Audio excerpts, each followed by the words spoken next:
So in today's vlog, I thought I would take the day to share with you what I consider an ideal day. What I mean by ideal day is kind of like a normal day and how things play out in terms of how early I get up, what I do, and the key word here is ideal.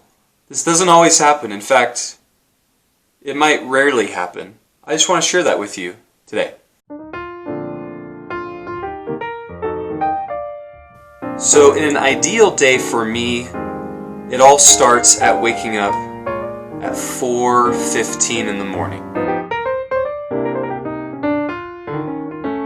And then from 4:30 to 5:30 is devotion, quiet time, just spending time in the Word with the Lord. Then I like to go work out, just taking about 35 to 45 minutes. Then after my workout, I'll usually eat something like oatmeal and some fruit. By the time I'm showered, and usually I might have 30 minutes or so to do other stuff, maybe get some work done, do some editing for the vlog. Then when Justice wakes up, we have breakfast together. Well, he eats breakfast and I sit down with him. After that, we then spend some time just playing. Right around 8 o'clock, I'll go get Zion from his bassinet. I'll change his diaper, and then for about a half hour, me, Zion, and Justice, we all just kind of hang out downstairs. Then 8:30 rolls around and I leave for work. And I'm working from 9 till 4. Then when 4 o'clock rolls around, that's when I'm done in the office. I will then head home. I usually get home around 4:15, 4:20, and from that point on, till maybe about 7:30 is just like family time. All 4 of us, me, Monet, Justice, Zion, we're all hanging out. And then Justice, he goes to bed at 7:30. Then once Justice goes to bed, it's more family time, just without Justice because he's sleeping. Then Zion, he usually goes to bed around 10 or 10:30. Pretty much shortly after he goes to bed, Monet and I, we try to hit the sack as quickly as possible because with a 3-month-old, you're just not, I almost fell forward. You just don't get much sleep. Ideally, I'm sleeping from 10:30 till, once again, about 4:15, 4:30, and I wake up and we do it all again.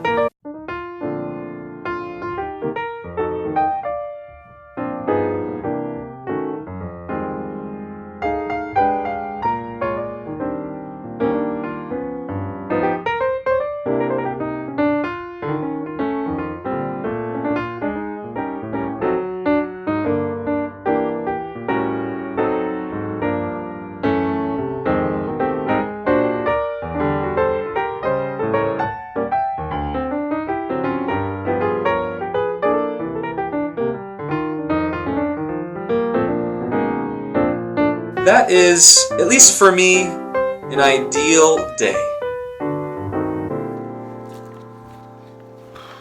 Welcome to day 23 of the J137 vlog, and today we're looking at Genesis 35 through 37. Sorry if the audio on this isn't great.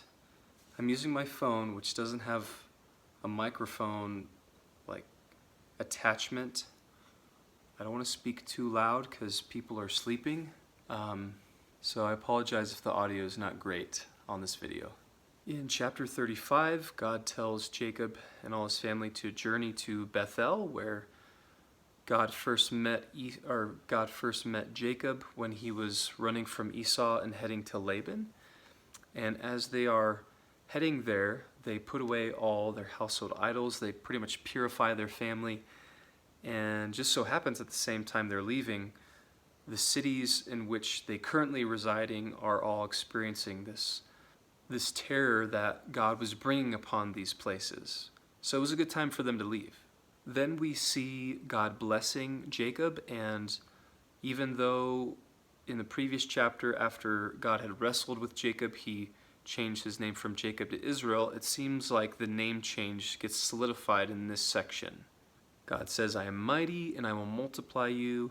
And we continue to see that promise that God initially gave to Abraham continue to be fulfilled through his lineage and here through Jacob. Then they journeyed from Bethel and they came near to Ephathra. And in Ephathra, or at least outside of Ephathra, Rachel is laboring and giving birth, but it's hard labor, and she actually dies from giving birth, and she gives birth to Benjamin. Then Reuben lies with Bilhah, who is Jacob's concubine. Then the kids are all listed, and we see that Jacob then meets up with his father Isaac in Isaac's last days before he dies. In chapter 36, we then see the descendants of Esau, and all those people are listed. It really is the chapter just filled with names and genealogies and that sort of stuff. I know in future vlogs we're going to be significantly lengthy genealogies, and there's a purpose to them. But right now we're just going to move on to chapter 37, but just so you know, that's what happens in chapter 36. Then in chapter 37 we begin the narrative involving Joseph. Joseph is Jacob's favorite, and Jacob just blesses him and adorns him and gives him this really colorful robe. He has this dream, two dreams in particular. The first dream was them binding sheaves together, and all of his brothers' sheaves were bowing down to Joseph's sheaves. Then the second dream is where Joseph sees 11 stars as well as the sun and the moon bowing down to him. But both signify and show this idea that someday his brothers as well as his parents will bow to him someday. And obviously his brothers thought he was crazy. They hated him for it. And even his parents were a little weirded out by the dreams that he had and the interpretations of those dreams. Then the last half of the chapter is the story of his brothers getting to the point where they essentially sell him into slavery. Initially they wanted to kill him, but Reuben spoke up and said that that shouldn't happen, but instead we should. Reuben kind of had this plan that they could actually throw Joseph into a pit and then make it seem like they rescue him so that they would actually be in better favor with their dad, even though Joseph was Jacob's favorite.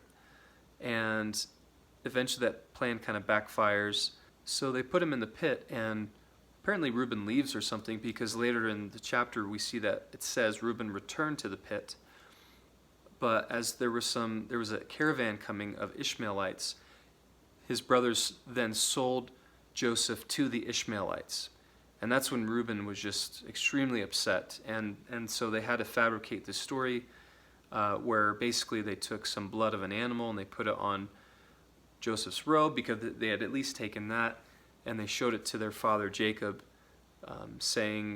making up the story that Joseph had been killed by wild beasts. We see Jacob just mourning greatly for his son, and then chapter ends with Joseph being sold into Potiphar's house, and we pick up that story in chapter 39. The biggest thing in the story of Joseph is really one idea, and it's this idea that is communicated in Genesis chapter 50, verse 20. God uses what man intended for evil for his good. Joseph is going to go through all this stuff that we would call, and anyone would call, bad, but they all eventually work out for a greater good. And this idea of man or things other than God intending something for evil and God twisting it and using it for good is really the story of the gospel. Just imagine, Satan when Jesus died on the cross. Oh yeah, Jesus is dead. This is awesome. But the fact of the matter is that his death is what brought out the best good that could ever come. Salvation, eternal life for all those who would believe and trust in him.